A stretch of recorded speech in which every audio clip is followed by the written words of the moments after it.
Dzień dobry. Jesteś gotowa na nasze śniadanie? Dzień dobry. Tak, jestem strasznie głodna. Jesteśmy w typowym rzymskim barze. Ale tu tłoczno i głośno.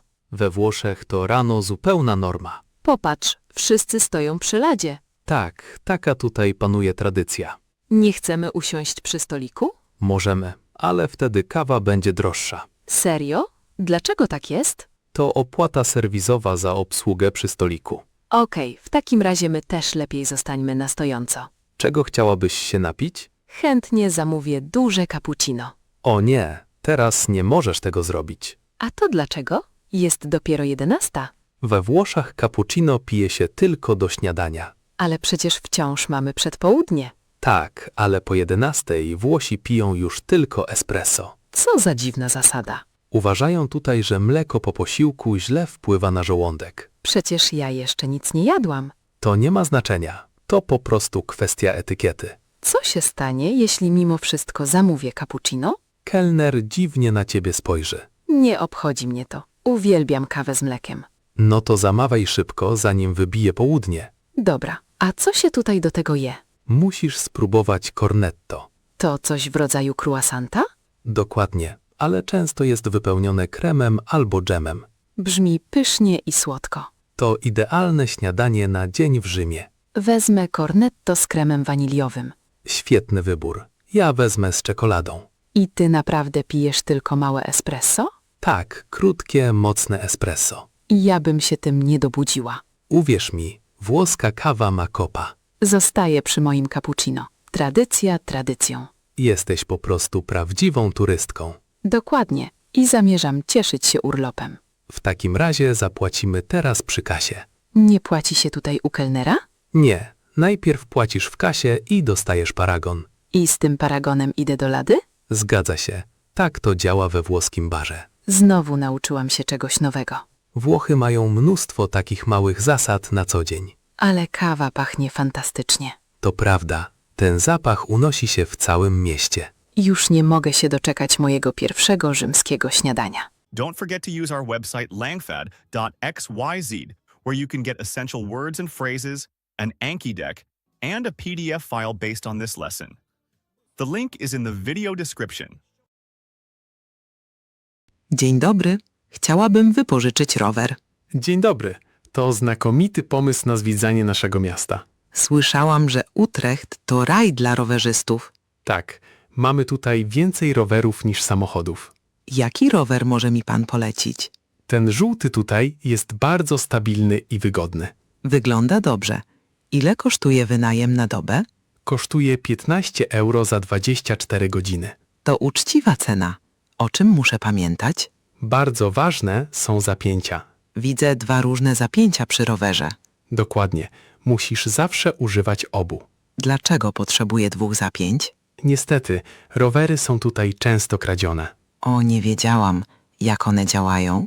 Pierwsza blokada jest zamontowana na stałe przy tylnym kole. A druga to długi łańcuch, zgadza się? Tak, tym łańcuchem musisz przypiąć rower do czegoś trwałego. Czyli do słupka albo metalowego płotu? Właśnie tak. Dzięki temu nikt nie odniesie roweru na rękach. Gdzie w mieście wolno mi parkować? Proszę parkować wyłącznie w wyznaczonych strefach. Co się stanie, jeśli zostawię go gdziekolwiek? Wtedy policja może odholować rower. To byłoby dla mnie bardzo kosztowne. Tak, opłata za odebranie roweru jest wysoka. Czy są tutaj też parkingi wielopoziomowe dla rowerów? Tak, przy dworcu mamy największy parking rowerowy na świecie. Koniecznie muszę to zobaczyć. Robi ogromne wrażenie. Stoją tam tysiące rowerów. Czy podczas jazdy muszę mieć kask? Nie, w Holandii prawie nikt nie jeździ w kasku. Czy to nie jest niebezpieczne w ruchu ulicznym? Wszędzie mamy osobne ścieżki przeznaczone tylko dla rowerów. To świetnie. Rowerzyści mogą czuć się bezpiecznie. Tak, kierowcy samochodów też bardzo tutaj na nas uważają. Czy istnieją specjalne zasady sygnalizacji skrętu? Gdy chcesz skręcić, musisz wyciągnąć rękę w odpowiednią stronę. Czyli tak jak kierunkowskaz w samochodzie. Dokładnie. Dzięki temu ludzie za tobą wiedzą, co planują. Czy mogę jeździć rowerem również w nocy? Oczywiście, ale twoje światła muszą być sprawne. Ten rower ma przednie i tylne światło. Bardzo dobrze. Policja często to kontroluje po zmroku. Jestem gotowa na moją wycieczkę po Utrechcie. Oto twój kluczyk i mapa miasta. Bardzo dziękuję za wszystkie pomocne wskazówki. Miłej zabawy i uważaj na siebie na mostach. Dzięki, będę uważać. Do widzenia. Cześć i szerokiej drogi. Serdecznie witamy w Lwowie, na zachodzie Ukrainy. Dziękuję.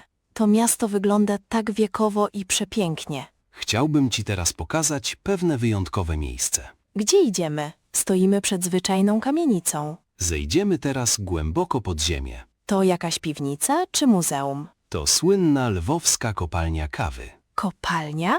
Przecież kawy nie wydobywa się z ziemi. Tutaj, w Lwowie, mówimy, że kawa to minerał. To tylko taka zabawna legenda, prawda? Chodź do środka, to sama zobaczysz. Ale tu ciemno i pachnie wilgotną ziemią. Proszę, załóż ten żółty kask ochronny, Po co mi kask w kawiarni? ponieważ sufity są tutaj bardzo niskie. O, rozumiem. Wszystko jest z kamienia i metalu. Spójrz tam, widać szyny i małe wagoniki. To naprawdę wygląda jak w kopalni węgla. Ale w wagonikach leży świeża, zielona kawa. Panuje tu niesamowita atmosfera. Chcemy usiąść przy tamtym małym stoliku? Chętnie. Świece dodają temu miejscu przytulności. Koniecznie musisz zamówić kawę flambirowaną. Co to znaczy? Kawa będzie podpalona? Tak, kelner przyjdzie do nas z palnikiem gazowym. Czy to nie jest niebezpieczne tutaj na dole?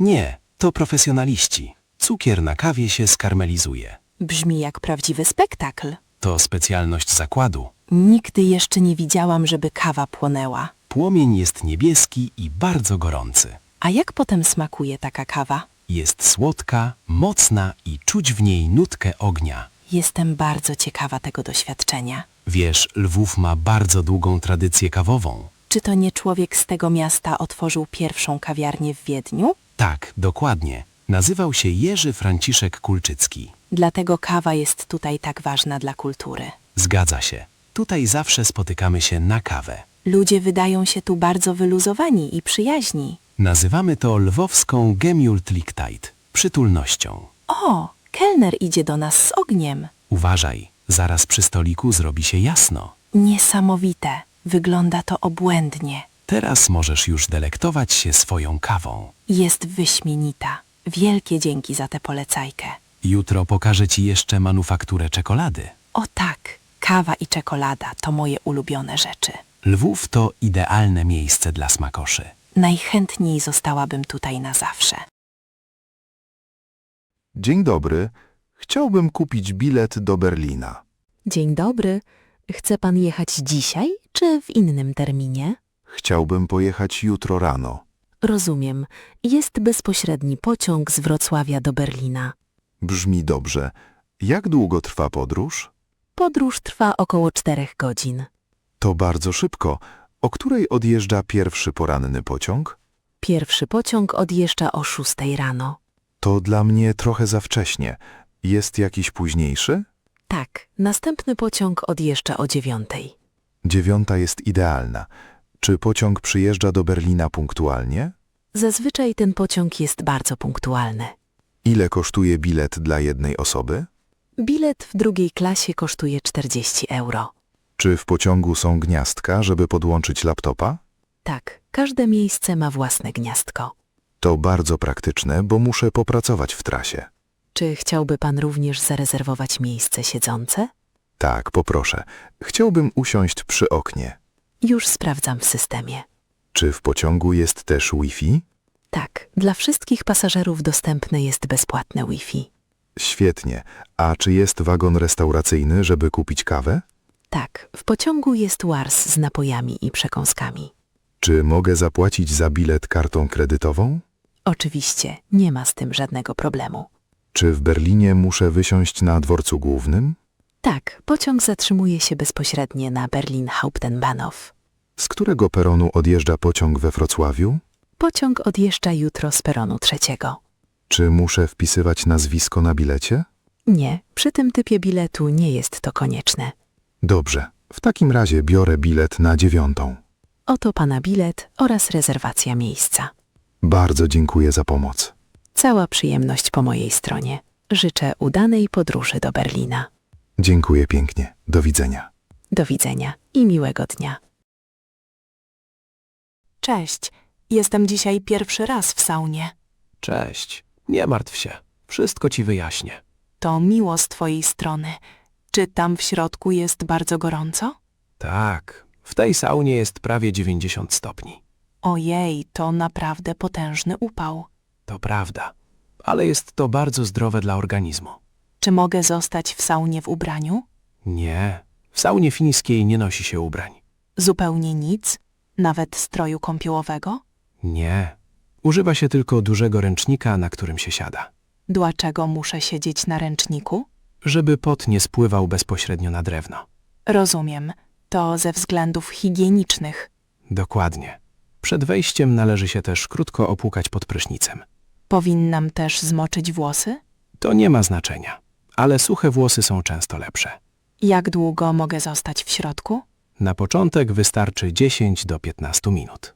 A co mam zrobić, jeśli zrobi mi się za gorąco? Wtedy po prostu wyjdź wcześniej. Co to za wiadro z wodą tam w rogu? Służy do robienia naparów, czyli polewania gorących kamieni. Czy potem w saunie robi się jeszcze cieplej? Tak, wilgotność powietrza rośnie i człowiek bardziej się poci. Czy w saunie wolno głośno rozmawiać? Zazwyczaj to miejsce ciszy i relaksu. Czyli lepiej, żebym była cicho? Tak, większość osób chce po prostu odpocząć. Co mam zrobić po wyjściu z sauny? Musisz schłodzić się zimną wodą. Zimna woda? To brzmi jak wyzwanie. To ważne dla krążenia i daje niesamowite orzeźwienie. Czy po wszystkim muszę też coś wypić? Tak, po seansie pij dużo wody albo herbaty. Dobra, jestem gotowa na moją pierwszą próbę. Miłej zabawy. Po wszystkim poczujesz się jak nowonarodzona. Wielkie dzięki za te świetne rady. Nie ma za co. Udanego wygrzewania się. Powiedz, używasz często ChatGPT w trakcie studiów?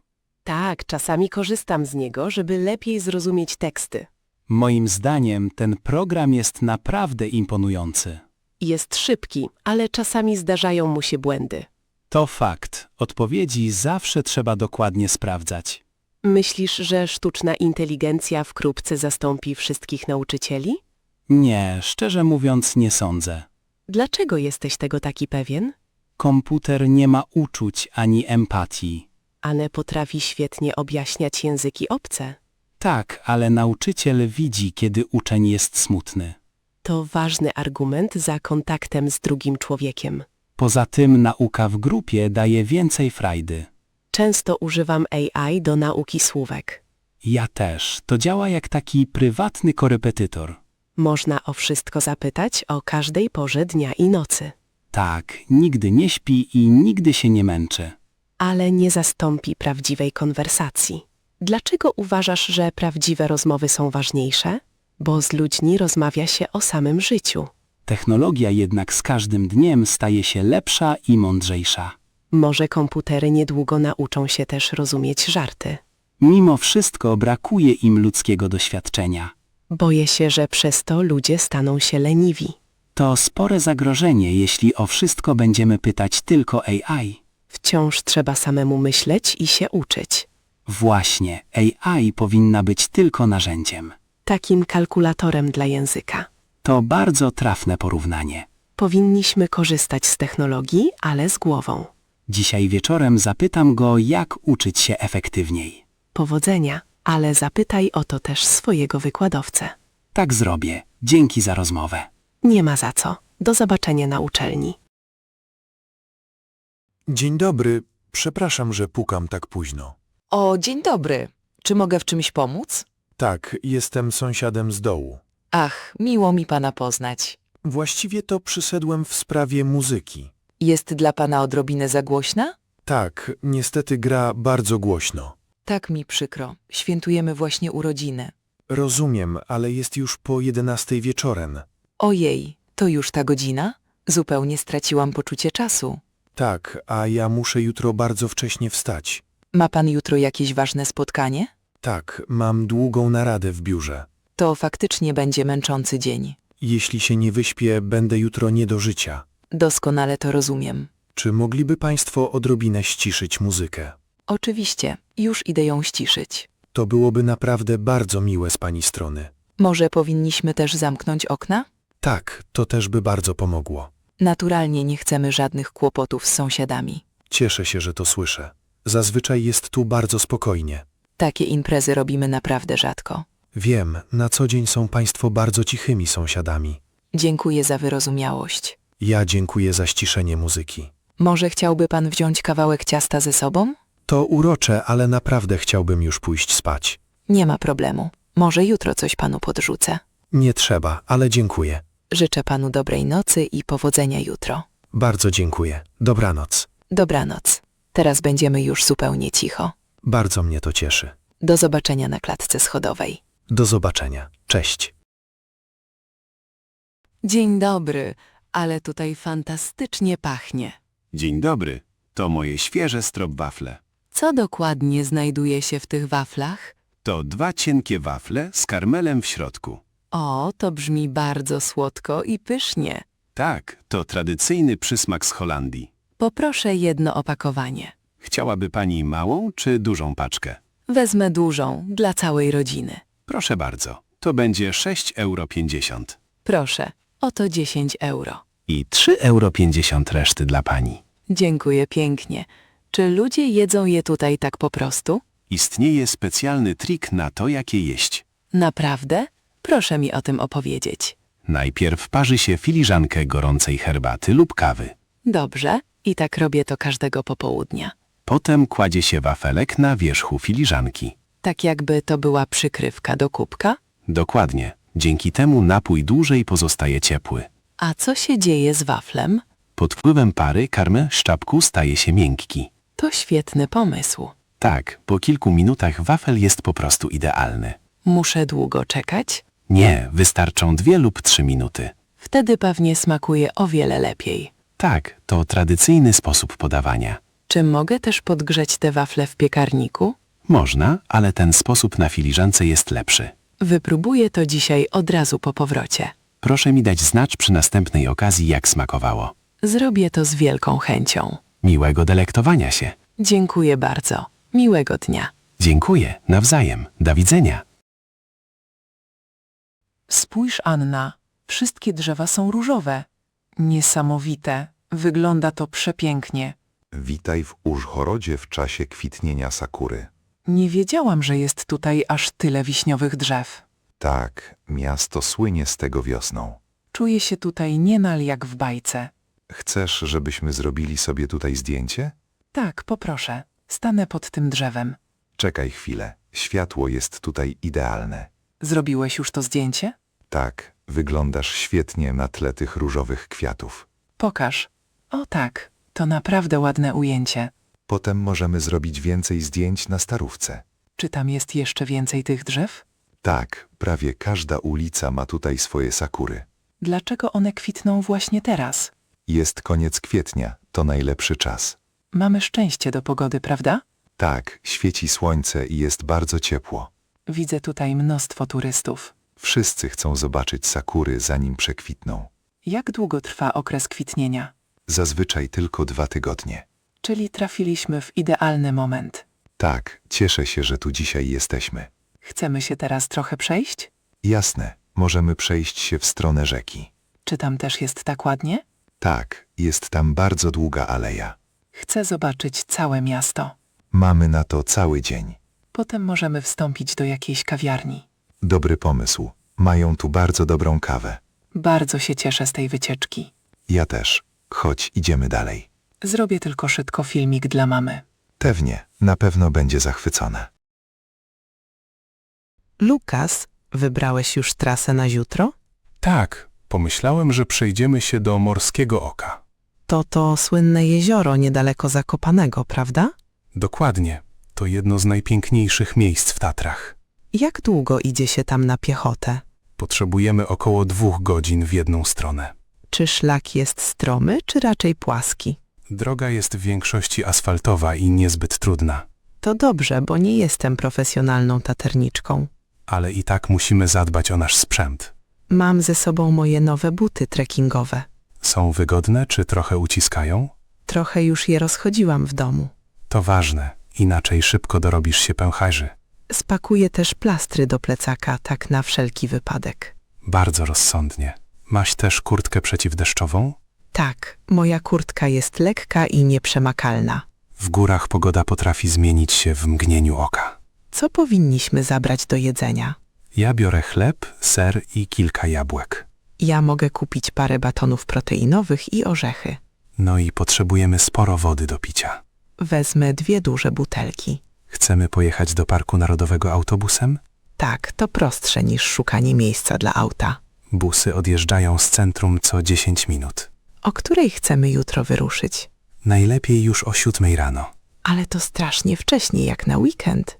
Wiem, ale dzięki temu unikniemy tłumów. Masz rację, nie lubię przeciskać się przez masę ludzi. Widok na góry o poranku jest po prostu fantastyczny. Już się nie mogę doczekać tego świeżego powietrza. Mam nadzieję, że uda nam się zobaczyć jakieś zwierzęta. To byłoby super. Podłączę jeszcze aparat do ładowania. Świetnie. W takim razie jesteśmy gotowi na przygodę. Kładę się już spać, żeby jutro mieć siłę. Dobry pomysł. Do zobaczenia rano. Do jutra. Śpi dobrze.